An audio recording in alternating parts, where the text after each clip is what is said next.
Այսօր դատարանում շարունակվեց ահաբեկչության եւ իշխանության յուրացման փորձի համար մեղադրվող Բագրատ Գալստանյանի եւ մյուսների դատավարությունը։ Ոտքի դատարանն է գալիս։ Տավուշի թեմի նախկին առաջնորդը ոտքի ելավ եւ հայտարարեց, որ այս գործը նենգափոխել է իրադրությունը եւ ինքը հաղորդում է տալիս հանցագործության մասին։ Այս գործում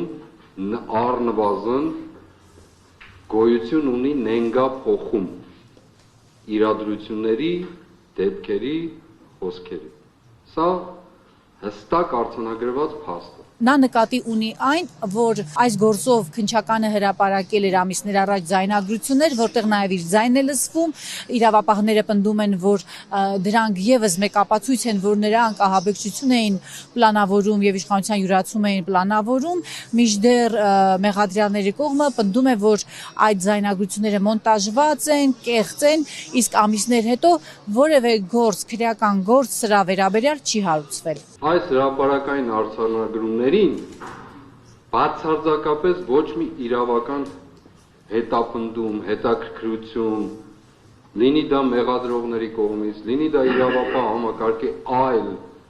իրավասու մարմինների կողմից տեղի չի ունեցել 2 ամսից ավելի։ Փաստացի հանցագործության մասին այստեղ հաղորդում է տրվել։ Դատավորը այսօր նաև լսեց մեղադրյալների միջնորդությունը քրեական գործը դադարեցնելու, հետապնդումը դադարեցնելու վերաբերյալ, նրանք նորից սրա հիմքում դնում էին այն, որ չկան ապացույցներ, ինչն էլ որ քննչականը հրապարակել է այդ ձայնագրությունները կեղծ են, մոնտաժված են, աղավաղված են։ Դատավոր Արեն Ֆարխոյանը ասաց, որ ինքը չի կարող այս փուլում ասել դրանք կեղծ են թե ոչ, որովհետև դրանք չեն հետազոտվել։ Հետազոտվի, նոր ինքը որոշում կկայացնի եւ հետեւաբար այս հարցն էլ ըստ էության չլուծվեց։ Եթե դռնբաց դատական քննության ընթացքում հիմնական դատալսումների ընթացքում դատարանը որևէ ապացույց չի հետազոտել, ընդամենը կողմի կարծիքը լսելով, դատարանը չի կարող որևէ եզրահանգում կատարել եւ որոշում կայացնել, որովհետեւ դա կդիտվի արդեն կողմնապահություն։ Այսօր դատարան չէր եկել մի քանի օր առաջ կալանքից ազատ արձակված փաստաբան Ալեքսանդր Կոչուբաևը, որը մեղադրյալներից մեկի փաստաբանն է։ Նրա փոխարեն նրա գրասենյակի մեկ այլ փաստաբան էր եկել, որն էլ ներգրավվեց այդ մեղադրյալի շահերը պաշտպանելու համար։ Պարոն Կոչուբաևը ներկայացրել է հետաձգման իր բացակայության վերաբերյալ, այնուամենայնիվ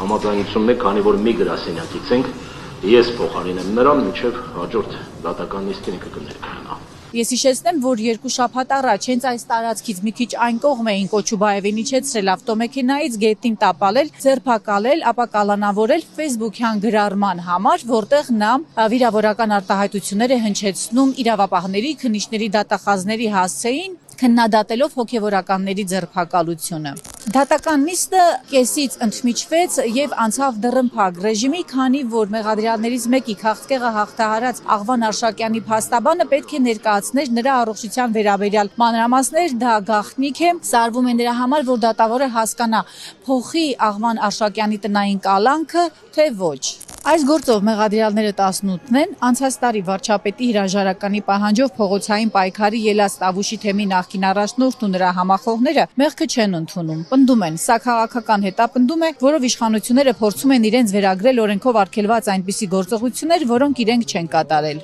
Ամռանը քննչական կոմիտեն նրանց վերագրեց ծանր հանցագործություն, հայտարարեց, որ ահաբեկչության փորձ են բացահայտել։